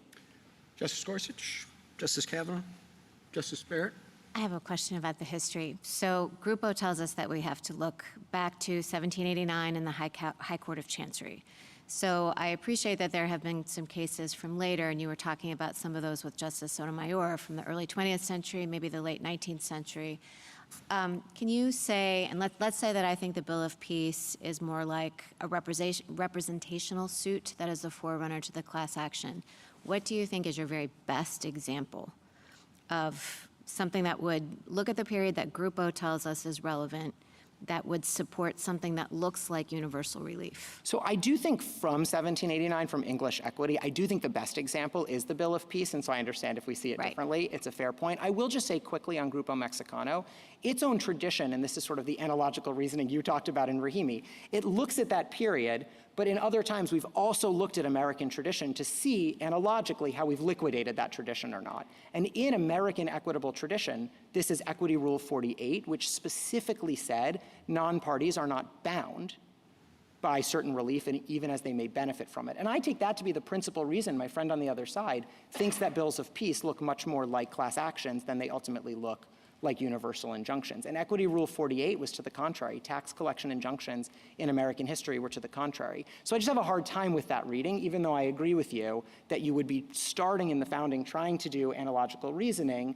based on what Grupo Mexicano says, but using American equity to answer some of the unresolved ambiguities. Oh, I completely agree with you. You need some analogical reasoning, and I don't think that Grupo completely rules that out. And I think even if you talked about the distinction between a bill of peace and a class action, you would be looking at some of that doesn't have to be called the same thing. I think the problem is when we have such a party-centric history, if it has to be reasoning that fits within the confines, then I think we have a little bit of trouble. Let me just ask you one question about relief. So let's say that I think that the states do need something broader in order to have complete relief, even if the universal injunction is too broad and inconsistent with Grupo. That isn't how the court below approached the question, because that isn't what the court below thought it had to do, because the court below thought it could just enter a universal injunction. So how would I go about crafting some sort of holding or decretal language that would take care of you and the fact that you need maybe broader complete relief than maybe an individual plaintiff would, right? Because the district court didn't go through that analysis, the analysis that you're telling us today. So tell me practically what that would look like. So I think the district court in the Massachusetts case did actually do a very good job of this. It specifically said, I'm saying New Jersey as a stand-in, 23 attorneys general. Yeah. The states need this relief. And he didn't grant universal relief to the individual plaintiffs in that case. So he did actually craft different relief for different parties. And he said, this is necessary for us. Part of why we're talking about alternatives in a different way at the podium today is because these alternatives were not presented to the district court. So the district court just had before him the idea that maybe we have to eat some harms or maybe we get universal relief. And of course we need universal relief given the strength of the merit showing as between those choices. I think what you could say is here there were two sentences in an emergency application that raise new alternative ways to remedy the harms.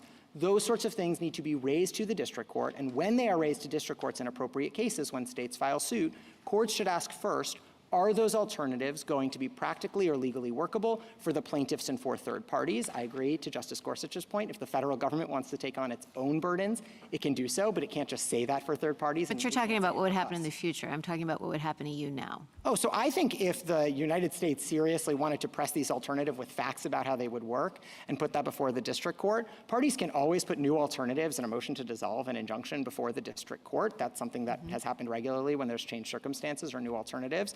They're welcome to do that in this case or in any other, but then they're going to have to put forward actual facts about how it's practically or legally workable. I will say on its face, these two sentences don't look practically or legally workable for the reasons I raised, but they'd have to make that showing in the district court in the first instance. Thank you.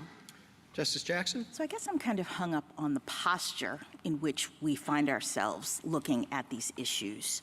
Justice Alito, I think, focused on this a little bit, when he says that the district court makes this initial determination, it turns out to be wrong. The remedy, I thought, was to appeal. And I guess, for me, the question is whether and under what circumstances the government keeps on doing the thing that the court has found unlawful while the litigation is proceeding to determine whether or not the government's activity violates the law. We're sort of in an interim posture. Many of your arguments, and I appreciate them, are kind of couched in, the state is going to need complete relief for their injury, and that's true definitely as a final matter. But here we are at the beginning of this litigation. No one has determined whether or not the government's conduct is actually unlawful. We have a district court, several district courts, and now courts of appeals that say it is, and so, as an interim matter, we are saying the government has to stop doing it while we litigate the issue of the unlawfulness. To me, that kind of puts the whole thing in a different frame. It's sort of like, why isn't the question in this posture, in this circumstance, can the government or has the government shown that it is going to suffer some sort of harm from being made to completely stop this activity while we're litigating the lawfulness of the conduct? I don't understand. And then you say, yes, we're going to suffer harm. This is the balance of the equities that, part of the PI and the stay showing. But I just don't understand why that's not the focus here. And I don't know what I apologize because I didn't get a chance to ask Mr. Sauer this, and maybe he can address this on his rebuttal. But, what problem is the government facing as a harm matter from being completely told it has to stop doing this while we, the court system, determine whether or not its conduct is lawful? So we included this in our application. We do think this case is quite unique in that I do think it's hard for the government to show in this particular case that it needs to be able to act contrary to this court's settled precedent. That's obviously come up in a couple of questions today. It's something, if I realize the elephant in the room, I've often been asked to assume that the merits are put to the side, and I'm fine assuming that for those questions. But to your point, you're not wrong. It is quite striking, obviously, that it's not just that district courts are saying, this looks like it might be unlawful. They're saying Wong Kim Ark settled this exact issue 127 years ago. This court has reaffirmed it since. Over a century of executive practices built on that, and Congress has codified that directly into law. So I do think it's a particularly unusual case for the government to be saying that it has been quite so harmed and needs this kind of relief. But at the end of the day, I'm happy to join issue on when relief may or may not be appropriate, and I just think we're clearly on the positive side. But you're saying that at least in some circumstances, from your perspective, in order to even decide whether or not you are entitled to an interim complete injunction, the court's now going to have to peek at the merits while the merits are being litigated. I think the court always has to peek at the merits in deciding whether the party itself should be getting relief from its harms, including complete relief, as even the United States accepts. So those are all four of the winter factors. You have to figure out what the irreparable harm is that you're trying to deal with. You have to figure out if we have a sufficient merits showing in order to eliminate that irreparable harm. And depending on the strength of the merits showing, you're also looking at winter's factors 3 and 4. So this court has given 4 winter factors that I think are quite useful in most cases. I took my friends on the other side to be saying, well, beyond the winter factors, there's this bright line rule from Article 3 or the history of equity that just says it can never get to this point. I obviously disagree a bit with them on the reading of that history, but I just think it has no bearing on the case that the states bring to this court here. Thank you. Thank you, counsel.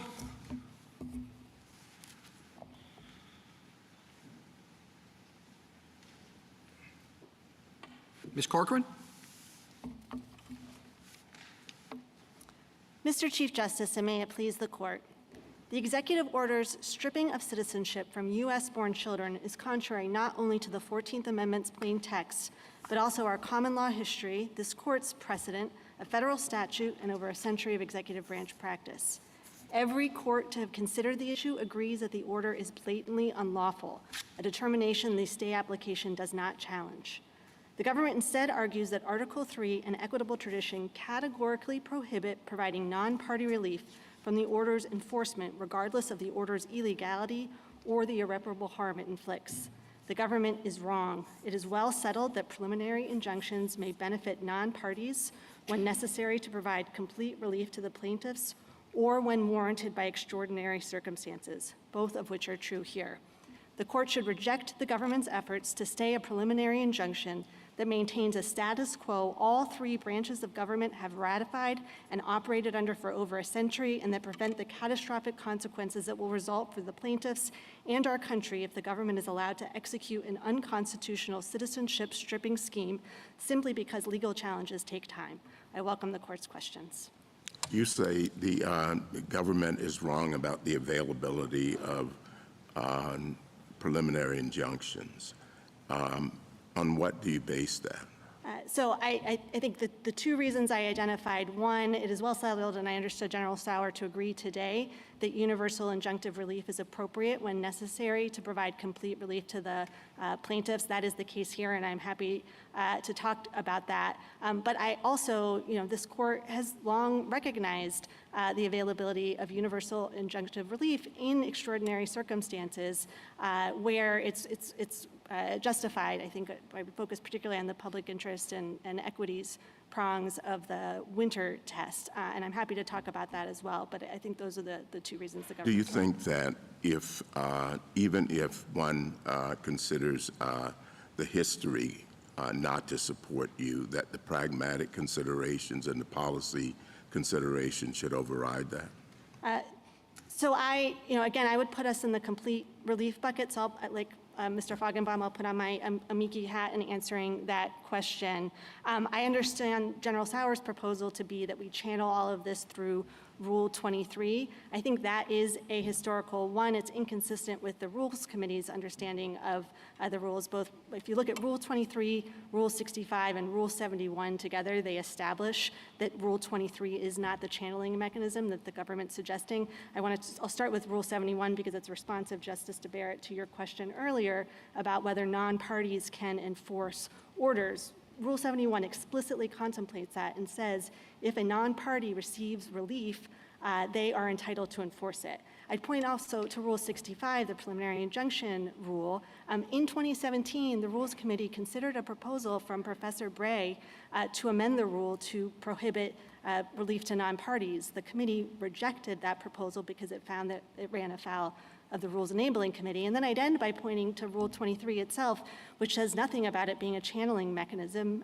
In Principe v. Scarborough, this court said, we don't treat the rules as excluding background equitable practices. And here, Rule 23 doesn't even contemplate preliminary relief. It's focused on permanent injunctive relief, and I think that's because, as we've been discussing, it's very difficult to get class certification in time to have preliminary relief, so you're doing putative class relief, which is the exact same thing as what's happening here. Well, why can't you get putative class relief in a preliminary injunction or TRO posture? You mean, sorry, in the get relief for a putative class in a TRO or PI posture? I certainly think you can. The court did that recently in AARP. My point is when the court does that, it's relying on the equitable authority it has to enter that sort of relief, not on the Rule 23 mechanism, because the class isn't binding until after certification, until after final judgment. If that mechanism is available, whether one way or another, doesn't that solve a large part of the problem in a way that complies with the rules, the problems with universal injunctions that have been identified by administrations of both parties? Go through Rule 23 and do what's needed there, and people are bound then, so that's a wrinkle. But why doesn't that just solve the problem? Right, so they're not going to be bound until after you get past class certification. So we're talking. I understand that. And for that reason, I would go to Justice Alito's point earlier that all you're doing is taking the non-party injunctions that are happening now outside of Rule 23 and shoving them into Rule 23. It doesn't address the forum selection concerns. It doesn't address the concerns about the emergency docket. It complies with the rules. I mean, that the law, we care about technicalities, and this may all be a technicality, but it seems to me the technicality of Rule 23 and the history of that provides, 23b2 provides a mechanism to do what's needed here in terms of getting relief to people. And if you have PIs available for putative classes, that seems to solve the issue for preliminary relief and the timing issue as well. So B2 provides for permanent injunctive relief. It does not provide for preliminary injunctive relief. Again, Rule 23 does not purport to be the exclusive channeling mechanism. And as I said, the Rules Committee doesn't think it did. So it would be this court kind of projecting its own policy decision to treat Rule 23 that way. And I would come back again to Justice Alito's concerns. That is not actually addressing the court's emergency docket. It's just now we're slapping a label of class certification on it. So I would, and I'll make a second point on that and then say what I think the better way of approaching the problem is, which is I think that General Sauer and I are in agreement that the Venn diagram of cases that are appropriate for class certification and where injunctive relief I think would be appropriate is not coterminous. I think we could pursue successfully class certification here. I heard General Sauer to disagree, and I think it's because they're just different circumstances. If you look at the class certification requirements, commonality, typicality, they were actually added to Rule 23 in 1966 mostly to address the expansion of class certification to include damages suits. That makes sense there, but those were never requirements prior to 1966. Ms. Corcoran, on the class certification point you've been developing, one response might be, and I just want to get your reaction to it, that by proceeding through the class mechanism, even a putative class mechanism, a court is making a preliminary assessment about who are the parties going to be before it and issuing interim relief so that it preserves its jurisdiction to issue final relief with respect to those parties. And that's very different, the argument would go, than simply saying everybody everywhere, nationwide, universally, or perhaps cosmically, stands to benefit from this decision without ever having to suffer being bound by it. Yeah. Thoughts? So I would say, again, that's an ahistorical approach. You haven't had that sort of Well, Rule 20 assume for the moment that we read bills of peace, which I understand to be your best set of cases, to be prototypical of what is now Rule 23. Right, and so the bills of peace and kind of going through, as Mr. Feigenbaum was talking about, Equity Rule 48 and then 38, in none of those circumstances were we doing this ex ante class certification determination. So the modern class action device actually looks quite different than it was for representative suits historically. So it would be putting on an ahistorical constraint. I appreciate that argument. Okay, but then now we're haggling over the history, which we have to do, I accept. But if bills of peace are understood, again, accept the premise, to be predecessors of Rule 23, then respond to the point that there is something fundamentally different about a preliminary injunction to a putative class that you found is likely to be certified and likely to succeed on the merits in order to preserve that court's jurisdiction to award ultimate relief to those parties before it, and that's categorically different than a universal injunction. So starting with the presumption that was different about the bills of peace is that they were binding, I think sometimes, it's not clear always, at the end when they were getting to final judgment. I would go back to Grupo Mexicano, to Justice Barrett's point, although that was the high watermark of this equitable originalism, the way the court articulated the test, it focused on 1789, but the actual analysis in Grupo Mexicano focused on 1890 through 1942. And what the court found there is that there were numerous cases expressly rejecting the Moreva injunction, and that was confirmed in the 1970s when England adopted it and said, no, we've never done this before. We are in an entirely different world here. One, the cases that Justice Sotomayor laid out earlier all come from between 1890 and 1942, and they suggest that non-party relief was provided for outside of the class action context. But the fact that we have, I think, these very studied scholars in this rigorous debate about what the bills of peace meant, what the railroad cases meant, I think shows that this is very different in Grupo Mexicano. And for the court to kind of delve into that and adopt the categorical rule that the government is suggesting, I think is certainly an overcorrection. It's a hornet's nest on Article 3, right? It calls into concern APA, class action, a whole sort of things. I would suggest that the court instead focus on providing limiting principles within the confines of the Nikin factors of the window. Is there a practical problem? So I want to put aside the history, and I take your points on that, and why you don't think Rule 23 fits. I take your point on that. But if putative class actions and preliminary relief are an option, what then is the practical problem you see as distinct from the current regime? Well, if General Sauer is right in that there are class certification problems here, then in this particular case, you're going to have thousands of Okay, I think suits. you would be arguing that the class should be certified here. Right, but I'm saying the government is So suggesting more that they generally, can't. taking it out of this case, if you could, do you see practical problems? Yeah, it would eliminate the associational standing trade cases, the cases brought by the Chamber of Commerce, the NRA, other associations that aren't suitable for class certification.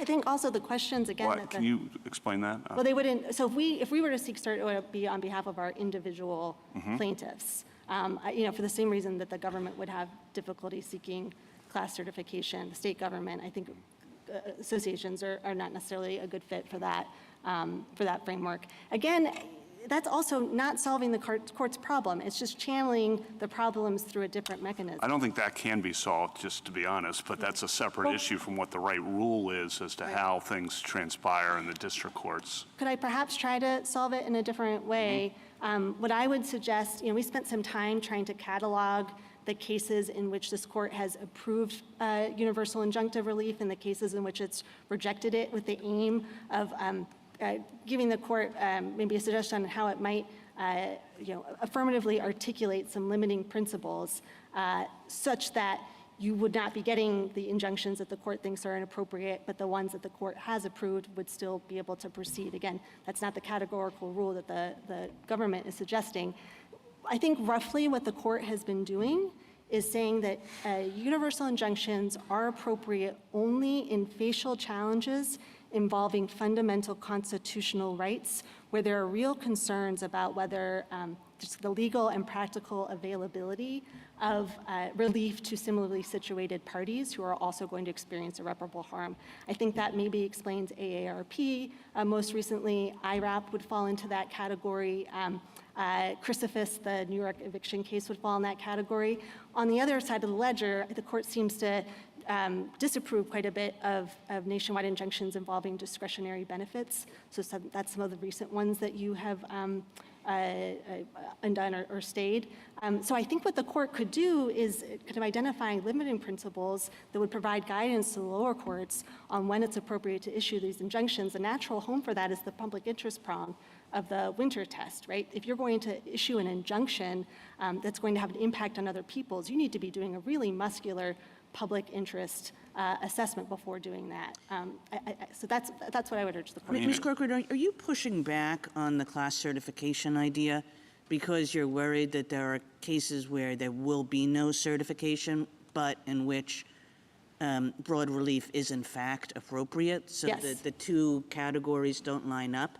And if that's why you're pushing back, why are you worried about that? What are the cases you're worried won't line up properly in that way? I mean, the government has suggested it's going to argue that here. Again, I think the commonality, so thinking about questions like common injury make a lot of sense when you're talking about class-wide damages, less so when you're talking about a facial challenge to a constitutional violation. So I think it's a bit of a mismatch. And again, it's not what Rule 23 was ever intended to do. And it doesn't solve any of the court's policy problems. So I think it's a lose-lose-lose proposal that the government is offering.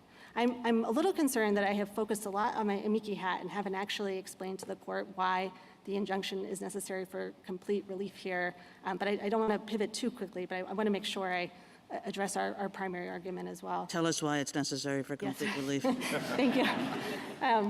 For two reasons. The first is that a plaintiff-specific injunction would not be administratively workable. I'll explain that in a second, but I want to note the second one is that even if it were workable, it would require the association members to identify and disclose to the government an association that puts them at great risk of adverse consequences, detention or deportation, even if they're here lawfully. And so it's not complete relief to require the plaintiffs to make dangerous disclosures in order to claim the constitutional right.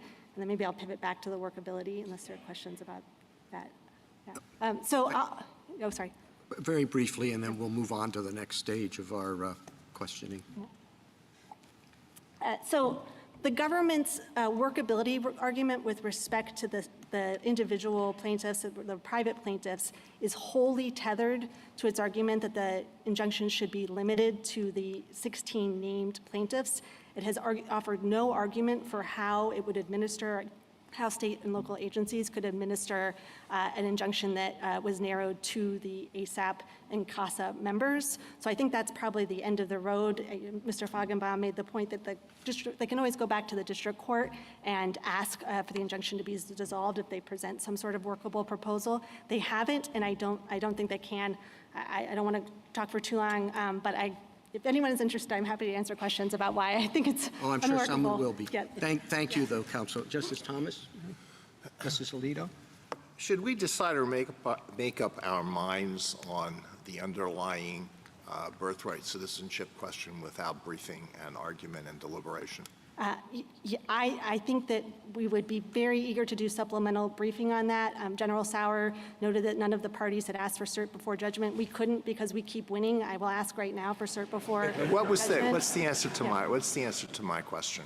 Yes, I think you can grant cert for judgment. No, that wasn't my question. Yeah, but I will say, I think... All right, that's all right. You don't want to answer it, that's no, I will. I have if I could give an answer, which is that I think it's very difficult, if or not impossible, for the court to do a meaningful in-ken analysis without taking into account the fact that the government is asking the court to allow it to ignore this court's precedent, to ignore a duly enacted statute, and to upend 100 years of executive branch practice. So I think, although the government has attempted to separate them, that really the merits are embedded in the in-ken factors. Justice Sotomayor?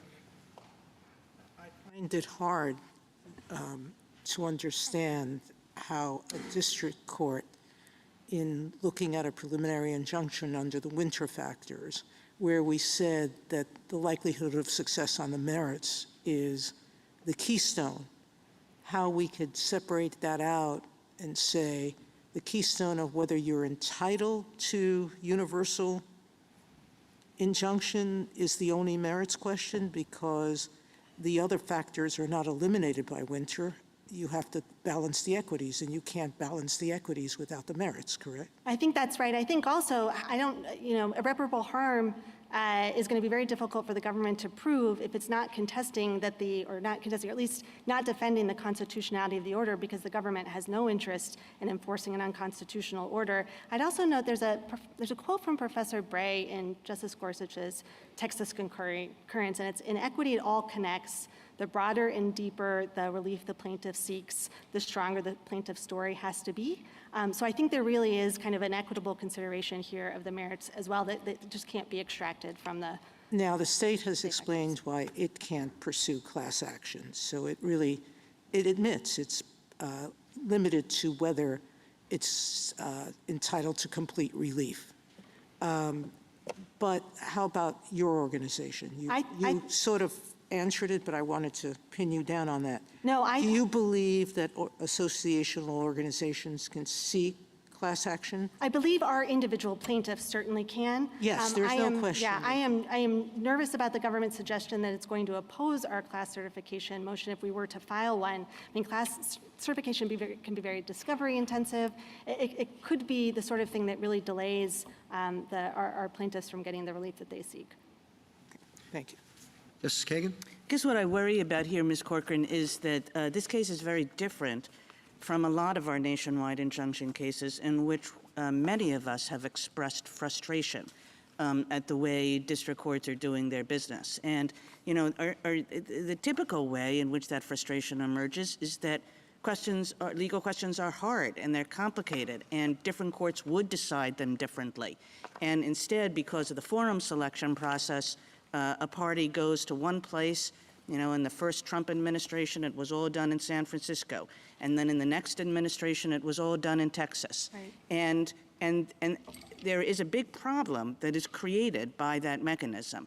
And that leads to the questions to you and to General Feigenbaum, which is like, your third buckets, which are, if it's like super important, or if it's quintessentially national, or whatever the way, is not going to solve our problem for that set of cases, which is not this case. This case, what's problematic about it is that the courts keep deciding the same way, and nobody really thinks that the lower courts are going to do anything different. Right. And for that reason, it does present the catch-me-if-you-can problem that Justice Jackson said, and the problem of how are we ever going to get a case here. But our general case is not like that, and I just want you to sort of comment on that. Yeah, I'd say first that the government's proposal of channeling through Rule 23 does nothing to solve anything you just described. I think the limiting principles that I was proposing, which again was just me trying to reflect back to the court, kind of the through lines that it's been identifying, are sufficiently concrete that if this court were to articulate them, it would cut back on the number of universal injunctions. Is it a facial challenge? Does it involve a fundamental constitutional right? Right, those are concrete questions. And then I would point to Justice Kavanaugh's Poe concurrence. I think vertical stare decisis is going to be important here. When courts enter these sorts of injunctions, they are immediately appealable to the courts of appeals. So if there are any district courts that are kind of getting over their skis on these, it's correctable by the courts of appeals. Justice Gorsuch, Justice Kavanaugh? Some of your concerns about this court being involved, because I'm not sure I really understand that. When a president or an administration enacts some major new rule, the question ultimately, and it's legally challenged, ultimately it'll be a year or two from now, it'll get here and we'll make a final judgment. But the interim status of that rule, as this case illustrates, and many others, vaccine mandate, eviction moratorium, go down the list, they're really important whether they're in effect for that year or two. And I guess I don't know why you should be concerned or we should be concerned about this court playing a role in this. Oh, I don't have concerns about that. I was responding to General Sauer's point that this has become pathological in the number of universal injunctions that are making its way onto the court's emergency docket. Just because there are more significant executive actions over the last three decades. I certainly agree with that. And that are at the Loper Bright and our West Virginia versus EPA are arguably some part of that story as well. I agree completely. And to answer the question you asked General Sauer earlier about why have we seen this proliferation of these universal injunctions, I think it's directly, I would say first that the government, I think, pretty dramatically overstates them. It's double counting TROs and PIs in the same case. But if you look at the number of executive actions in the first 6 weeks of this administration, it's more than any other president issued in a year dating back to 1951 during the Korean War. But I don't want to sing, I mean, it's, it's going back. It's bipartisan phenomenon, completely bipartisan and completely, in my view, well-intentioned because presidents want to get things done. I get that. Yeah, I agree with that. I think it's directly correlated to the number of unilateral executive actions we've seen over the last few years, administrations. Justice Barrett? It's quick, and I just have one question. You said that you're in bucket one, so you felt like you were playing kind of the amici role. I understand why you might think you're in bucket one for the associational point. Do you think you're in bucket one for individual plaintiffs? So I don't know that I would extract them because the Well, named plaintiff. Like, let's imagine you had individual plaintiffs that are named members of the association. So I guess what I'm saying is let's take the association outside of it and let's just say that we're talking about individual plaintiffs. So would you put that in bucket one? So there I would go to the second injury I had identified earlier, which is if you're asking, our individual plaintiffs have pseudonames right now, that would be contemplating a scenario where they would have to identify themselves to the federal government and say, I am an ace, or I'm the plaintiff in this case, at which point they are immediately vulnerable to deportation, even again if they're here lawfully. We've seen the government removing visa holders and asylum seekers. Justice Jackson? So I think I understand your arguments. There's just one little piece of it that is confusing to me, and I hope you can clarify. So if we view the relief in this case and others like it to be a judgment ordering the defendant not to do something that the court has found to be likely, because we're in the interim stage, unlawful, are non-parties in that situation actually getting relief, or are they just incidental beneficiaries of an order requiring the government not to do this harmful thing? I thought it was the latter. Yeah. And that just, the government is told by the court, don't do X. And of course, anybody who would have been harmed by the government doing X is benefited by that, but they're not really, I thought, getting relief. But here's where I get confused, because I thought they're not getting relief because they can't come into court independently and seek a contempt ruling if the government continues to do the thing. They weren't parties, they don't have the judgment. That's what differentiates them from, say, the class action people or the plaintiff people. The reason why we have the rules for class action, et cetera, is because at the end of the day, the members of the class are getting a judgment that they can then use to enforce this obligation as against the government, whereas the people in the universal injunction world are just benefiting if the government actually follows the order. Yeah, I think that what you're articulating is consistent with a long history of precedent and practice. I mean, it's the classic REM case, right? Making a declaration about property. I think Professor Fander's amicus brief is really helpful on that. He talks about the patent laws. And I think you can see that same instinct in the court's cases that Justice Sotomayor was talking about earlier, right? The railroad rates, Barnett, Pierce v. Society of Sisters. And I guess my point is that's why we don't need Rule 23, because we're actually doing conceptually a different thing. We're not trying to give all these people, everyone in the world, some sort of enforceable right as against the government. We are simply just doing what courts do, I thought, which is telling the defendant over whom they have personal jurisdiction that they have to stop doing something unlawful. And of course that benefits people. But the thing that confuses me about your argument is that you alluded at the beginning to Rule 71 and suggested that the non-parties could somehow enforce this universal injunction. I didn't understand. I think Rule 71 contemplates that. It would be very onerous. I mean, I think when General Sauer, he was kind of contemplating the idea that, you know, tens of thousands of people were going to have to come to court individually. Right, but I think if you're right about that, it undermines the point that I'm making, because it puts people in the same place as the class action folks and the parties in a way that I think raises legitimate concerns that some of my colleagues have put forward with respect to universal injunctions. So the thing that distinguishes them is that universal injunctions are not benefiting or giving relief to non-parties in any meaningful sense, is my theory. I think both have always been true, and maybe they're in tension with each other, but Rule 71's originated in Equity Rule X, which was enacted was put in place in 1842, which had this same idea of, quite apart from representative suits, non-parties enforcing orders that provided them with relief. Although maybe this, as I'm talking, I think maybe I'm talking about under Rule 71, orders that provide relief. But let me just You're ask talking you about this. injunctions. Yes, right. what I'm asking you Those are is, different things. in this very case, if we have a series of of plaintiffs, of actually named people, and they get an injunction, as the government says, against if they get a universal injunction, of what they call a universal injunction, the government cannot enforce this executive order. Can someone who is not a non-plaintiff come into court to enforce that if the government violates it? So I'm hesitant to say no, both because Rule 71 exists and those aren't my clients are my plaintiffs, and we needed this universal injunction. Yes, I understand. I'm just trying to figure this out. But I think both, you know, I think both what you said is true. If we look at cases like Barnett and Pierce, and we go all the way back, I think Justice Story's dissent that he signed on to in Cherokee Nation v. Georgia is terrific on this point.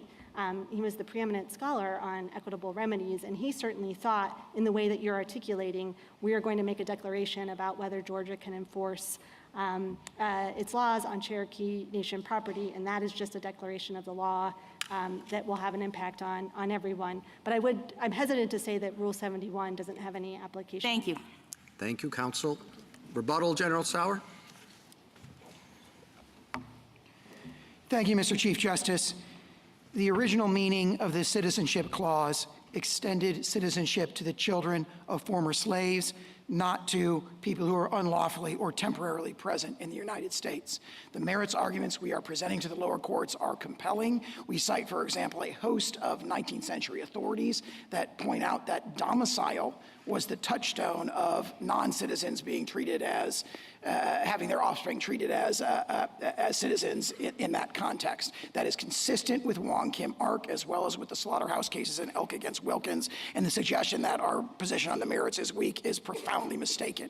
And that kind of snap judgment on the merits that was presented in the lower courts is exactly the problem with the issue of racing to issue these nationwide injunctions.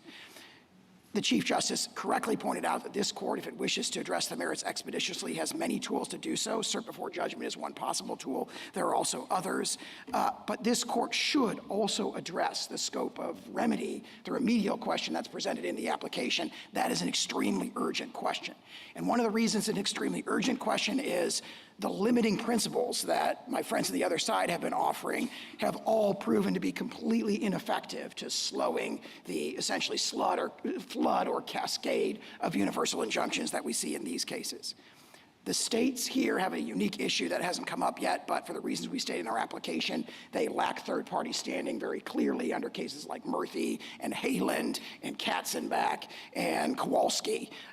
So no injunctive relief should run to the states in this particular case anyway. And most fundamentally, the vision of the district courts that's reflected in the issuance of these nationwide injunctions is a vision of them as a roving commission to correct every legal wrong that they can consider and to exercise general legal oversight over the executive branch, which is what this court rejected in TransUnion. And for those reasons, we ask the court to grant the applications. Thank you, counsel. The case is submitted. Until Thursday, the 22nd of May at 10 o'clock.